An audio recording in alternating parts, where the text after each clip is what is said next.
Hello बच्चों, let's read the following question. The focal lengths of objective and eye lens of the astronomical telescope are respectively 2 meter and 5 centimeter. हमें एक astronomical telescope के focal lengths दिए हैं objective and eyepiece eye lens के.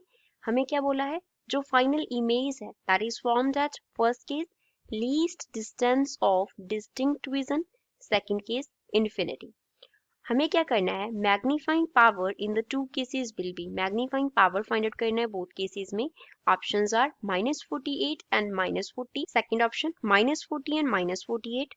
Third option -40 and +48. Last option -48 and +40. First of all, we will talk about the key concept used in the question. इस question में हम क्या की concept अप्लाई करेंगे? फर्स्ट केस में हमें क्या दिया है कि जो इमेज है वो कहाँ पे बन रही है? Least distance of distinct vision पे. Least distance of distinct vision, तो इसको हम कैपिटल जी से डिनोट करते हैं एंड वी नो दैट इसका वैल्यू कितना होता है? 25 सेंटीमीटर होता है. तो इसके लिए अगर हमें मैग्निफिकेशन का फॉर्मूला लिखना हो, मैग्निफिकेशन को हम डिनोट कर रहे हैं m से. We are denoting with it m. तो m किसके इक्वल होता है? -f0 अपॉन fe और साथ में होता है 1 + fe अपॉन d होता है. अब यहाँ पे f0 जो है वो रिप्रेजेंट करता है focal length of objective lens को.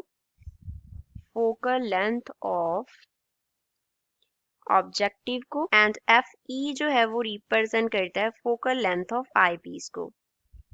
Focal length of eyepiece. And second case के लिए हमें जो दिया गया है दैट इज इन्फिनिटी.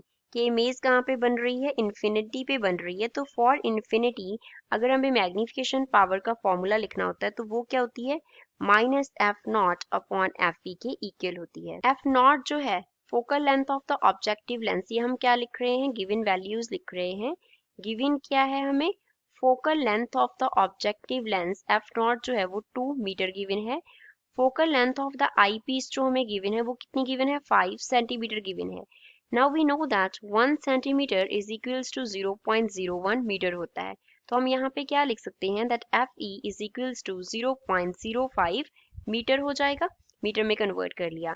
इसी तरीके से अब हम फर्स्ट केस को सॉल्व कर लेंगे. फर्स्ट केस में मैग्निफिकेशन का फॉर्मूला हमने क्या लिखा था? -f0 upon fe into 1 + fe upon d लिखा था. d का जो फॉर्मूला है, d का जो वैल्यू है वो कितना होता है? 25 सेंटीमीटर. 25 सेंटीमीटर को मीटर में कन्वर्ट कर लेंगे तो ये क्या हो जाएगा? 0.25 मीटर हो जाएगा. तो यहाँ पे फिल कर दो वैल्यूज को.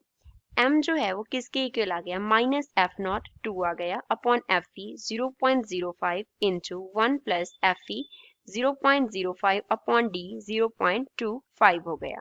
तो इसको फर्दर सॉल्व कर लेंगे.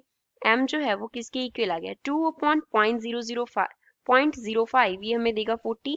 तो यहाँ पे आ गया -40. 1 प्लस यहाँ पे क्या आ जाएगा? 5 अपॉन 25. तो इसको फर्दर सॉल्व करेंगे तो हमें क्या मिलेगा? m will be equals to -40. साथ में क्या आ जाएगा? 25. हम यहाँ से क्या करते हैं? 5 एंड 25 को कैंसिल कर देते हैं. तो ये हमारे पास बन जाएगा 1 + 1 अपॉन 5. तो 5 एलसीएम ले लेंगे तो m के इसके इक्वल आ गया -40 इंटू ऊपर आ जाएगा 5 + 1 नीचे आ जाएगा 5. तो ये किसके इक्वल आ गया? m is equals to -40 multiply by 6 upon में क्या आ गया? 5. 5 40 से कैंसिल होगा तो क्या देगा? 8. m is equals to -8 into 6. तो इस केस में जो मैग्नीफाइंग पावर है वो आ गया -48. तो ये फर्स्ट केस के लिए हो गया. अब सेकंड केस की बात करते हैं. सेकंड केस में m जो है, यहाँ पे सेकंड केस की बात कर रहे हैं इन्फिनिटी की, तो इसमें तो m जो है वो सिंपली क्या है? f0 अपॉन fe के इक्वल होता है विद नेगेटिव साइन. तो यहाँ से वैल्यूज फिल कर दो. m is equals to -f0 कितना है? 2. fe कितना है? 0.05. तो जो m का वैल्यू है वो किसके इक्वल आ गया? यहाँ से -40 के इक्वल आ गया. तो सेकंड केस में m कितना होगा? -40. तो -48 एंड -40 कौन सा ऑप्शन है? A option. So A is the correct answer for the given question. I hope you understood 12. Thanks.